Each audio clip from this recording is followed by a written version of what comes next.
ಮಗಳೇ ಮಗಳೇ ಅಪ್ಪಯ್ಯ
ಏನಪ್ಪ ಸತ್ಯ ಲೋಕೇಶನ ಮಗಳು ನೀನು.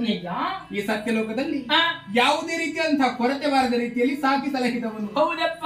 ನಿನಗೆ ಬೇಸರವಾಗಬಾರದೆನ್ನುವಂತಹ ನೆಲೆಯನ್ನು ಅರ್ಥೈಸಿಕೊಂಡು ಲತಾ ಮಂಟಪವನ್ನು ನಿರ್ಮಾಣ ಮಾಡಿಕೊಟ್ಟವನು. ಯಾವಾಗಲೂ ಸಂತೋಷದಲ್ಲಿ ಕಾಲ ಕಳೆಯುತ್ತಾ ಇದ್ದೆ. ಆದ್ರೆ ಇನ್ನೇ ನಿನ್ನ ಮುಖ ಕಾಣುವಾಗ ಆಶ್ಚರ್ಯವಾಗುತ್ತಾ ಉಂಟು. ನೇರವಾಗಿ ನನ್ನ ಬಳಿಗೆ ಬಂದವಳು ನೆಲ ನೋಟಗಳಾಗಿ ನಿಂತಿದ್ದಿ. ಸತ್ಯ. ಮುಖದಲ್ಲಿ ಏನೋ ಒಂದು ಚಿಂತೆ ಎದ್ದು ಕಾಣ್ತಾ ಉಂಟು. ಖಂಡಿತ. ಆ ವಿಚಾರವನ್ನು ಹೇಳಿದ್ರೆ ಬಗೆಹರಿಸ್ತೇನೆ. ಲಾಲಿಸಬೇಕಪ್ಪ.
ಶಾರೀರಿಕವಾದ ಕೋಮಲತೆ, ಬುದ್ಧಿಯಲ್ಲಿ ಪಕ್ವತೆ, ಈ ಮೂರು ಗುಣಗಳನ್ನು ಏಕಕಾಲದಲ್ಲಿ ಮೈಗೂಡಿಸಿಕೊಂಡು ನಿಮ್ಮ ಎದೆ ಎತ್ತರಕ್ಕೆ ಬೆಳೆದು ನಿಂತಂತ ನಿಮ್ಮ ಮಗಳು ಶಾರದೆ ನಾನು.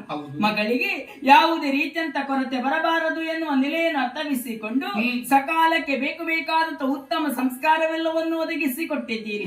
ಸಂತೋಷದ ಜೀವನ ನನ್ನದಪ್ಪ. ಆದ್ರೇನು ಮಾಡೋಣ, ಮನಸ್ಸಿಗೊಂದು ರೀತಿಯಂತ ಬೇಸರವೇ ಆವರಿಸಿಕೊಂಡಿದೆ. ಹೌದು, ಮಾಡುವುದಕ್ಕೆ ಉದ್ಯೋಗ ಇಲ್ವಲ್ಲ ಎನ್ನುವಂತ ಚಿಂತೆಯನ್ನು ಕಾಡುತ್ತಾ ಇದೆ ಅಪ್ಪ. ಉದ್ಯೋಗ ಇಲ್ಲ ಎನ್ನುವಂತಹ ಬೇಸರ. ಹೌದು, ಚಿಂತೆ ಮಾಡುವಂತಹ ಅಗತ್ಯವಿಲ್ಲ. ನಾಳೆ ನಡೆಯುವಂತಹ ಸುಧರ್ಮ ಸಭೆಯಲ್ಲಿ ಸಕಲ ವಿದ್ಯೆಗೆ ಒಡತಿ ಇರುವಂತಹ ಪಟ್ಟವನ್ನೇ ಅನುಗ್ರಹಿಸ್ತೇನೆ ಅಪ್ಪಯ್ಯ. ಸಕಲ ಅಜ್ಞಾನವನ್ನು ದೂರ ಮಾಡಿ ಸುಜ್ಞಾನದ ದೀವಿಗೆ ಆಗಿ ಬೆಳಗುತ್ತೇನಪ್ಪ.